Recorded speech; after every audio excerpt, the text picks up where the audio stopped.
बुधवार को उत्तर प्रदेश कांग्रेस के बड़े नेता जितिन प्रसाद ने बीजेपी का दामन थाम लिया। उनके 2019 में ही कांग्रेस छोड़ बीजेपी में आने की चर्चाएं चल रही थी।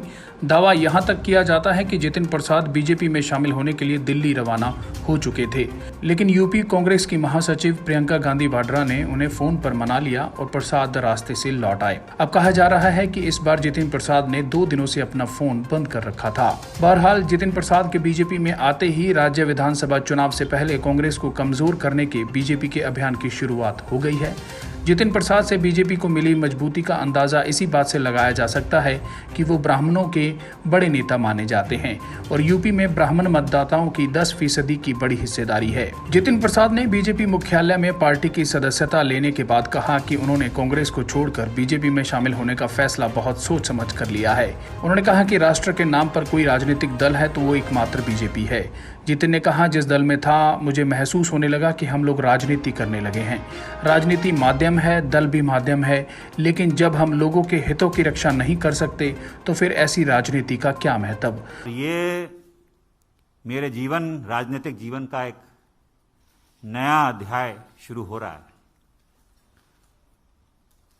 जैसे कि आप जानते हैं, मेरा कांग्रेस पार्टी से 3 पीढ़ियों का साथ रहा है, तो ये महत्वपूर्ण निर्णय जो मैंने लिया है, बहुत विचार मंथन और सोच के बाद मैं इस फैसले पे पहुंचा हूं।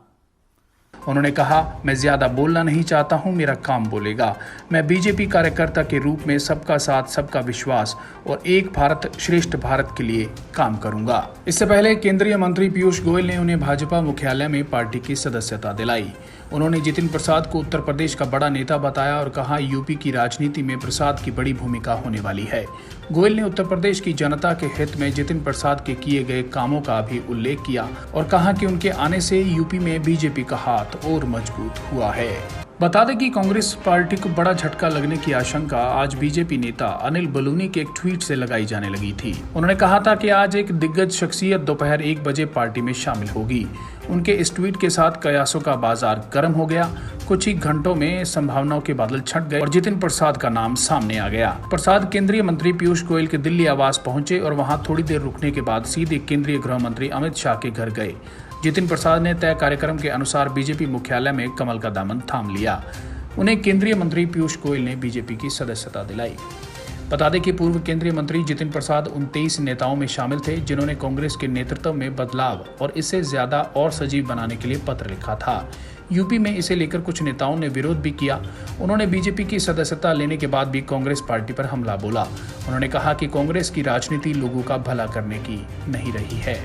कि जिस दल में मैं था, मुझे ये महसूस होने लगा कि हम लोग राजनीति में हैं और राजनीति एक माध्यम है, दल भी माध्यम है। अगर आप अपने लोगों के हितों की रक्षा नहीं कर सकते, उनके लिए काम नहीं आ सकते, तो आपका राजनीति और दल से में रहने में क्या औचित्य है। तो यही मेरे मन में, और चाहे वो देश हित हो, चाहे वो प्रदेश हो, चाहे वो जिला हो, अगर आप अपने लोगों के उपयोग नहीं आ सकते, उनके सहायता के लिए आप मौजूद नहीं हो सकते और आपके इस लायक नहीं हैं कि आप अपनी जनता के हितों की रक्षा कर पाएं, तो वो मुझे महसूस होने लगा कि वो कांग्रेस पार्टी में नहीं कर पा रहा।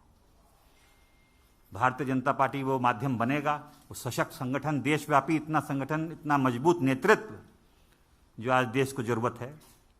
मैं इस वक्त ज़्यादा बोलना नहीं चाहता, मेरा काम बोलेगा। बहरहाल जितिन प्रसाद लंबे समय से ब्राह्मण समाज के हक में आवाज उठा रहे हैं। हालांकि प्रदेश नेतृत्व से उन्हें जब समर्थन नहीं मिल रहा था, यही वजह रही कि जब जितिन ने ब्रह्म चेतना संवाद कार्यक्रम की घोषणा की तो पार्टी ने इससे किनारा कर लिया। कई नेताओं ने यहां तक कहा कि यह उनका निजी मसला है, इससे पार्टी का कोई लेना देना नहीं है। ब्यूरो रिपोर्ट, सच कहूं। देश विदेश की तमाम खबरों से जुड़े रहने के लिए सब्सक्राइब करें सच कहूं और बेल आइकन प्रेस करके पाएं हर लेटेस्ट अपडेट सबसे पहले।